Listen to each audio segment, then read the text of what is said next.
Hey guys, how are you? I hope you have been enjoying the recent Black History Month videos. I especially loved reading all the feedbacks about colorism. That was really fun. I was asked by some people to talk about Amma Asante's upcoming movie, Where Hands Touch, which is a story about a biracial black girl who grows up in Nazi Germany and falls in love with a Hitler Youth soldier who doesn't really agree with the ideology but was forced to enroll. And there have been a lot of controversy about the movie, about what it means to have this sort of empathetic and humanization of Hitler Youth in cinema now, when neo-Nazism is on such a rise, the alternative right is being brought to the forefront of American politics, and just with the very complex racial climate, is it appropriate or essential to tell this kind of story with romance? And I think that's really my sort of conflict about this, because Amma Asante released a statement which I will link down below, but essentially she wanted to talk about the Rhineland bastards and the issues of children of color who are growing up in Germany. And her intentions were not to sort of humanize the Nazis or to downplay their violence, but to tell this story of this biracial girl. And Amanda Steinberg, who is playing the young woman, has also released a statement on her Tumblr about it, talking about how she's putting in work, trying to tell the story. Again, I will link to that statement down below. And for me, I am not going to say that I think that this movie is inherently bad for doing this. Amma Asante did the movie Belle, which was excellent and did have interracial relationships in it, and I think that she is very understanding of the complexities of interracial love, because interracial relationships are political, whether or not they mean to be, or it doesn't matter if the people are in love or whatever, or why they choose to be in it. They are political because race is political, and that nuance is important to have in any story with an interracial couple. Most do not take the time to have this dialogue, and that's neither here nor there, but it is expected when you have someone of Asante's background and intelligence to have that. So I do believe she is coming forward with this idea in an intellectual, empathetic way.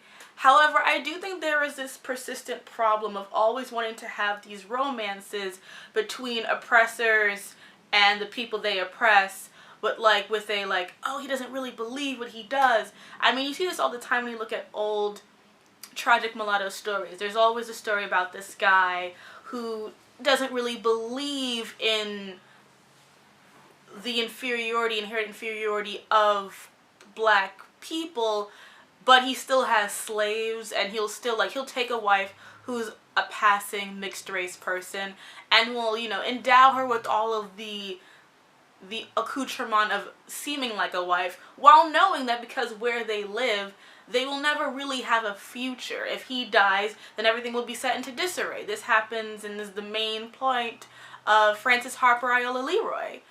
Frances Harper's Iola Leroy, because in the story you have the female lead Iola Leroy, who spends her whole life believing that she is a white daughter of a southern plantation owner. She even defends slavery because she sees her parents as good slave owners and how they take care of their slaves, and therefore they are good. And it's not until her father dies and her entire parenthood and identity is thrown into a skew, because it doesn't matter that her father was white. It doesn't matter that she barely looks black. The fact of the matter is that her mother was a mixed race person, therefore she is a slave now. And that is a reality that man knew when he married the mother. He knew that by staying in the South, by pretending living this false life, that even though he loved his children, he loved his wife, he was not endowing them with security. He was not endowing them with the knowledge to survive in this world. And you see this all the time in romantic novels, but there's always this storyline of people who are aroused or in love with the people that they're supposed to hate but love them in spite of it. It is a cliche. And I think in this situation, with everything that's been going on in anti-Semitism, it's something that people are even more apprehensive of. And I also think, and I think this was the big turning point for me, is that there is a way to tell this story without romance, because it's been done. This is the book Destined to Witness by Hans J. Massaquoi. He was, I believe he's still alive, but he is or was the son of a prominent African from an African royal family and a German nurse, and he grew up during the rise of the Third Reich.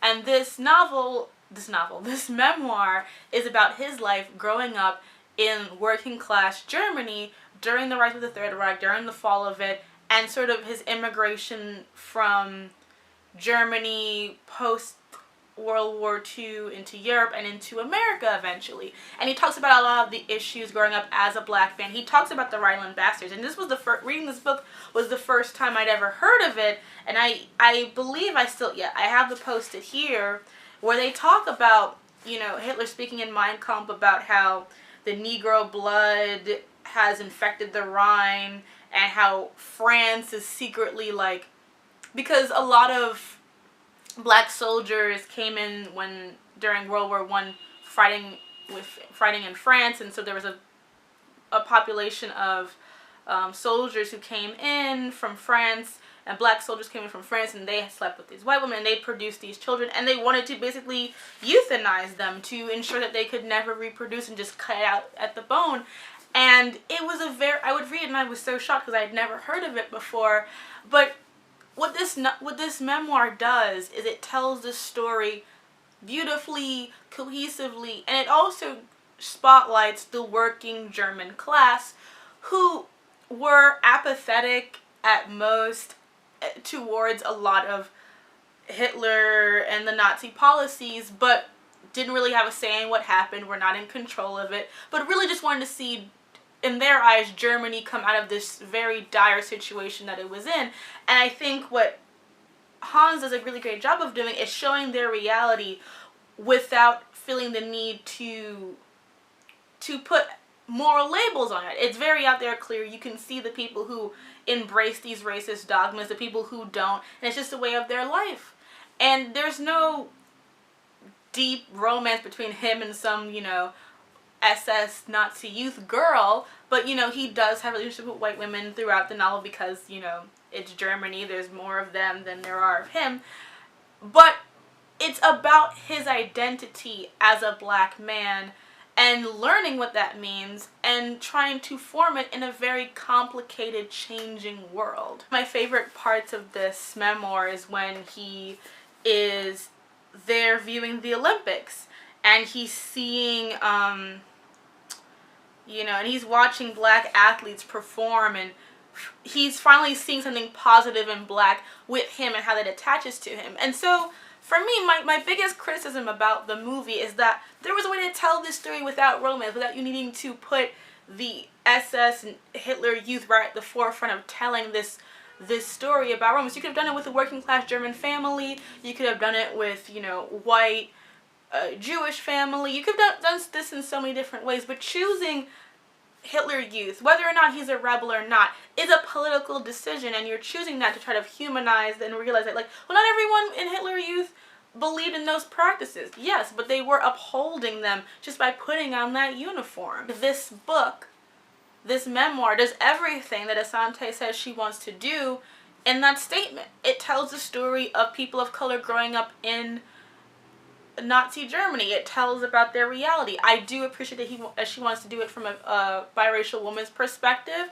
and I think that you could have taken a lot of what was in here and transplanted it onto Amanda Steinberg's character. But again, you don't need this, and I'm just quite frankly cliche relationship between a Nazi and a biracial black person. I just think that it is a cliche, and it unfortunately overwhelms the maybe excellent aspects of this movie, because this is going to be the thing that everyone's going to walk into it thinking about.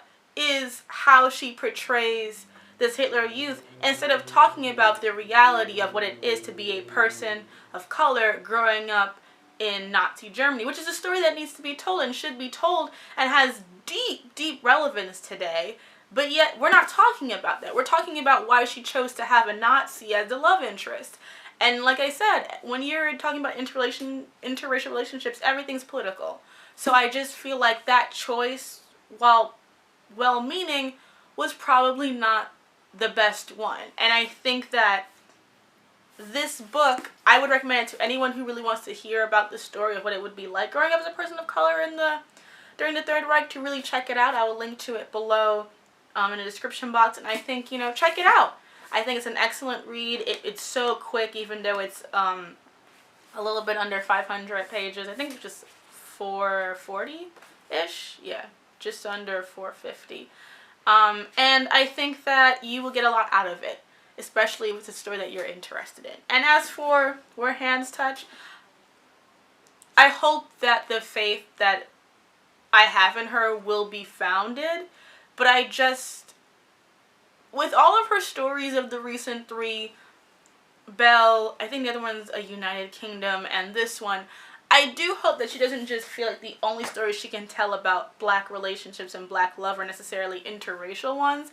And that's because I feel like while that is important and impactful, I write those myself, I do think that there has to be a place to tell black stories that isn't just about mixed race black people.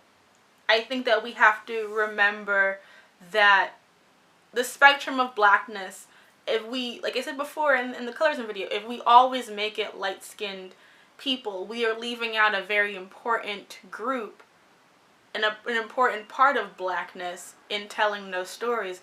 And I hope moving forward we can keep those in mind as we put out projects. If we're going to tell these interracial stories, are we putting dark-skinned people in these stories? Or is it always going to be the mixed race person who looks exceptionally light or exceptionally curly hair, who is, considered beautiful by all spectrums, and not someone who can be singularly African in her beauty and have that be appreciated in the same way that biracial, ambiguous beauty is? Which isn't a knock on Amandla. She's doing great work, and I definitely respect her hustle and what she's got to do. But I also just feel like these are things that we have to talk about. Walking the walk is not just putting out products, but also understanding these colorism complexities and where you play into it. Because it's, as I said before, it's sometimes hard for lighter skinned mixed race people to accept that. But sometimes you are also playing into stereotypes without meaning to, because you have privileges. But anyway, that's that. Again, I'm wearing another Adored by Chi shirt, Foxy and Brown. I forgot to link to the shirt in the last video, but I am going to fix that. I put the link up now on that video, and the link for this shirt will be in this video down below if you're interested. I love her shirts. They are so cute. The next video coming up will be my video on black feminism, and then, of course, my new Riverdale review, because, oh my god, Betty Cooper, am I right?